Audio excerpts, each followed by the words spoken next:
Tough. Let's bring in the apparent Democratic nominee for president, former Vice President Joe Biden, and former Second Lady of the United States, author and educator Dr. Jill Biden. It is great to have you both on the show with us. Thank you so much for being with us. And thank you. It's great seeing you. I want to ask you, Mr. Vice President, to talk to the people who are hurting and suffering right now. Willie and Meek and I were talking earlier about what a shame it is that right now in the middle of a pandemic where over 30,000 people have died, hundreds of thousands have been impacted and are suffering right now, either by this disease or being out of work. They don't have a national leader that can express empathy. Could you talk to them as a man who's endured loss and tell them what's on your mind right now and how you understand what they're going through? Well, Joe and Mickey, I really mean it. What's on my mind is they're on my mind. I mean, people are frightened. They're frightened. People we know who aren't close friends, who have access to our telephone number, how to get a hold of us, and these roundtables we do with people who are in the front lines, who are they're scared to death, Joe. Joe, basic things like, how do I go home? Our son-in-law is a physician a surgeon up in Philadelphia, one of the major hospitals. And he talks about the nurses who are afraid to go home because they may get their children get infected. They have little kids at home. Well, what are they going to do? How are they going to take care of their child? What's going to happen when they can't see mom? We have a friend who tries to go to the nursing home and sit outside a window and put her hand up on the first floor window to just be able to touch her mother's hand at the other side. And now the mother's not able to get up and even do that. These are people who are frightened and they're looking for leadership. And what bothers me so much is the President of the United States doesn't take responsibility. The President of the United States acts like this is not his, nothing is his fault. Nothing is his responsibility.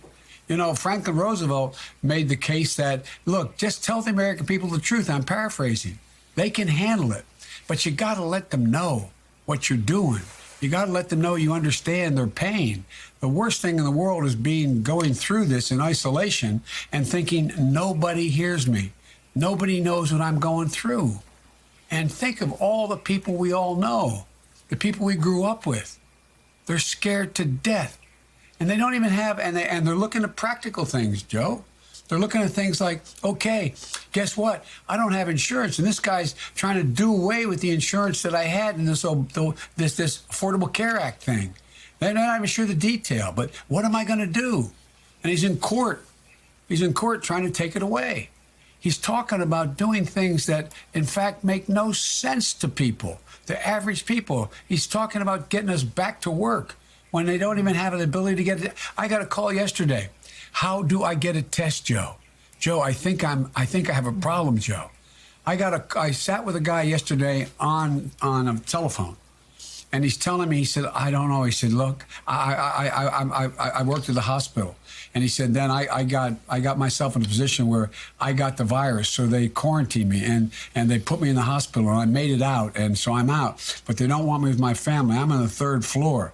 I spent 15 minutes on the phone with him saying, he said, I have a 3-year-old and a 4-year-old. And they come to the door outside and they just knock on the door and say, Daddy, can I see you, Daddy? Can I see you, Daddy?